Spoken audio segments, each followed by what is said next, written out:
আমাদের আল্লাহর ভয় থাকতে হবে। কথা বলেন ঠিক কিনা?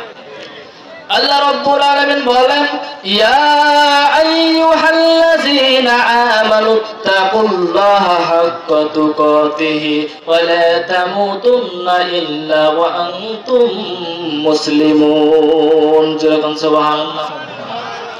আল্লাহ রাব্বুল আলামিন বলেন, ইয়া আইয়ুহাল্লাযীনা আমানু, আল্লাহ রাব্বুল আলামিন ডাকতে বলে, হে ঈমানদারগণ।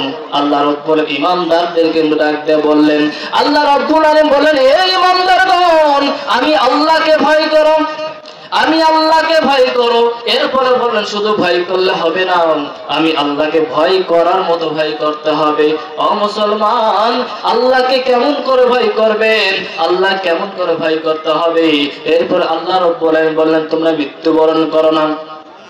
আল্লাহ রাব্বুল আলামিন এক জায়গায় বললেন, প্রত্যেকটা প্রাণীকে মৃত্যু স্বাদ গ্রহণ করতে হবে। এই আয়াতের ভিতর আল্লাহ রাব্বুল আলামিন বললেন, হে ঈমানদারগণ, আমি আল্লাহকে ভয় করো, আমি আল্লাহকে ভয় করো। শুধু ভয় করলে হবে না, ভয় করার মতো ভয় করতে হবে। কিন্তু খবরদার খবরদার তোমরা মৃত্যুবরণ করো না।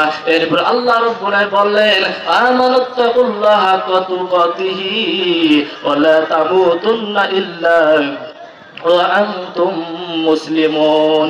আল্লাহ রাব্বুল আলামিন বলেন, হে ঈমানদারগণ, তোমরা মৃত্যুবরণ করো না যতক্ষণ পর্যন্ত তোমরা খাঁটি মুসলমান না হও। এখন বলেন, আল্লাহ রাব্বুল আলামিন বললেন, হে ঈমানদারগণ, তোমরা আমি আল্লাহকে ভয় করো। শুধু ভয় করলে হবে না, ভয় করার মতো ভয় করতে হবে। কিন্তু খবরদার তোমরা মুসলমান না হয়ে মৃত্যুবরণ করো। এখন বলেন যে এই মুসলমান মতো আমরা যারা আছি, আমরা কি মুসলমান না? জবান খুলে বলেন, মুসলমান না? কথা কি বোঝা যাচ্ছে? তাহলে আমরা যেহেতু মুসলমান, তাহলে আল্লাহ কেন বললেন যে তোমরা মুসলমান না হয়ে মৃত্যুবরণ করো না? কারণ কি? কারণ বুঝতে হবে তার আমলে আমরা এখনো খাঁটি মুসলমান হতে পারি নাই। খাঁটি মুসলমান কেমন করে হবেন? খাঁটি মুসলমান হওয়ার জন্য কিছু শর্ত আপনাকে মানতে হবে। আজ আমরা মুসলমান দাবি করি, অথচ নামাজ আমরা পড়তে চাই না।